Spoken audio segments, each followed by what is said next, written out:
You heard the word terminal before, maybe in a movie. Hacker guy, black screen, green text, typing at the speed of light, saving the world or whatever. And you thought, that's not for me. That's for the people who only wear hoodies and don't sleep. Or you have tried it before but it's still overwhelming for you. So this video is for you. So first of all, what is even Linux? So it is just an operating system, just like Windows. It is completely open source and free. But I use Windows. Should I leave the video? Just stay there. I got you. See, if you want to learn Linux, you should first have Linux as operating system. But now you are using Windows. So there are some ways you can use Linux in your Windows machine. You can use VirtualBox to install Linux within your system. You should have enough space for it because it's very easy to set up. But as you go forward, you had to move to cloud, and the cloud comes with a lot of money. So if you don't know what cloud is, just understand it as you are using someone else's computer. In this case, just suppose the machine is of AWS. Now, what is AWS? It's a cloud service. It's one of the most famous cloud service. There is a free tier of AWS too. You can make your account, and I guess you get somewhere around 6 months of free. Alright, LeBron James strikes again. But I don't want to download anything right now. I just wanna learn. Alright, I got you again. Because you can run Linux directly into your browser without any setup. So just go to this website, link in description by the way. So you go there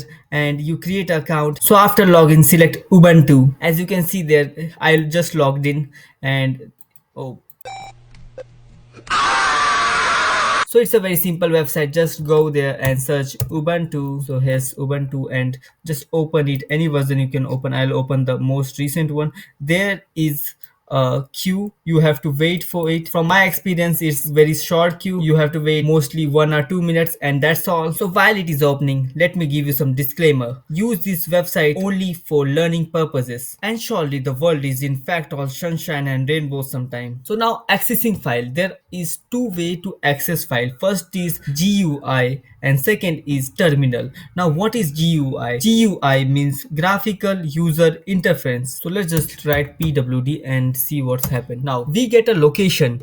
This location is the current directory. What is directory? A directory means file. Pwd stands for print work directory, and it tells you where you are currently in the file system right now. So we are currently in home/ubuntu. So think of it like this: when you are working with file system in Linux, you are working with a large forest of directories, and you use pwd to find your current location. So whenever you feel lost, whether in your life or just a Linux terminal, just type pwd and you will be all set. Now let's see how many file we have in this current directory. You would say, I can easily see that in GUI, but what about terminal? So for terminal, we will write ls. Ls means list. It will list all the file in the current directory. So let's just press enter. So we got all the files in the current directory. Now you would say, I don't like actually the amount of file it has. It should have at least one more file. So how I am supposed to make one more file? Let's just write mkdir for it.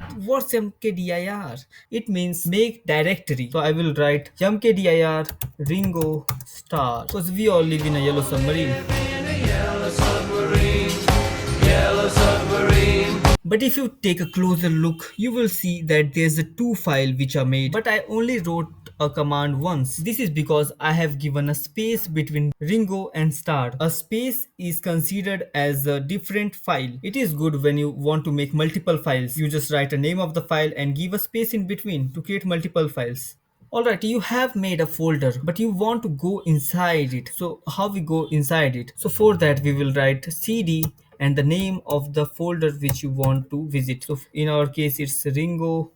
Let's go inside Ringo. So now we are inside Ringo. Basically cd means change directory. Just suppose all these files are rooms and you want to change the room. So for that you will write cd. Cd will change the current room, and you will walk out and go to the room which you desired. So what if you want to exit the room right now? So you will write cd dot dot.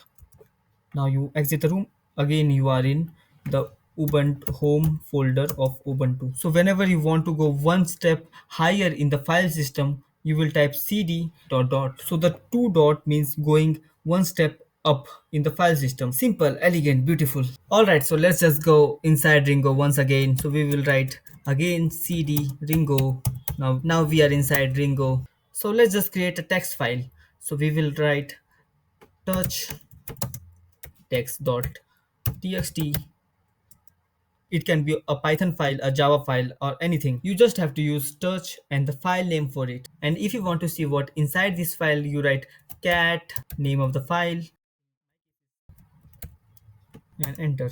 Right now we see nothing because there is nothing inside this file. If I just go in there to GUI and write hello, goodbye, and save it.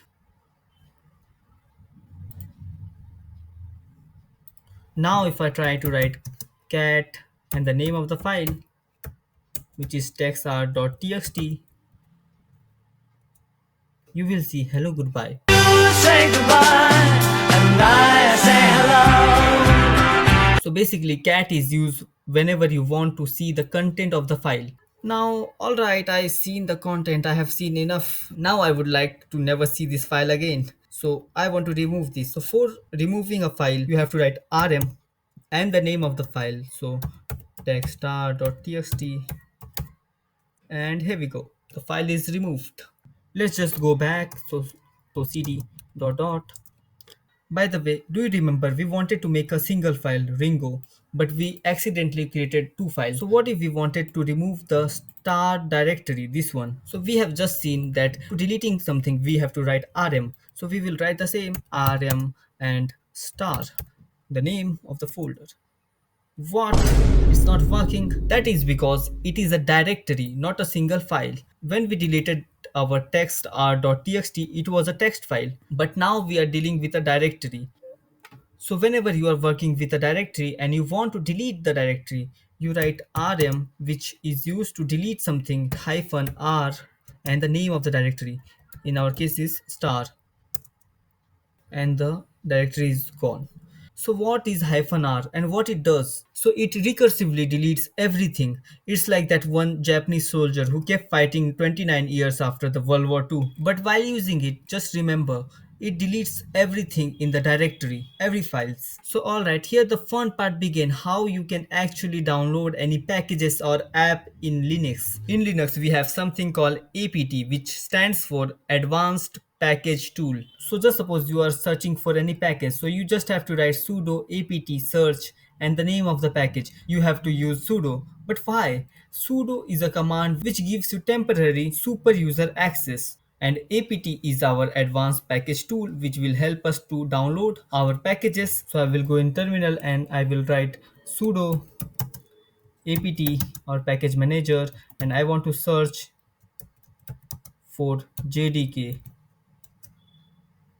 So I will now get all the result of Java development kit, and then you can install the package, just by replacing the search with install, and you are all set. Alright, I do not want to overwhelm you more by throwing everything at once. So just go on Google or ChatGPT and ask for Linux command, and you can try it yourself, because the fun you will get by trying it yourself hands on will not be the same as watching 1 hour lecture on it. But if you want, I can create a full length video too, which will cover this all topic. But till then, if you learned anything from this video, make sure to comment and drop your thoughts. Till then, peace.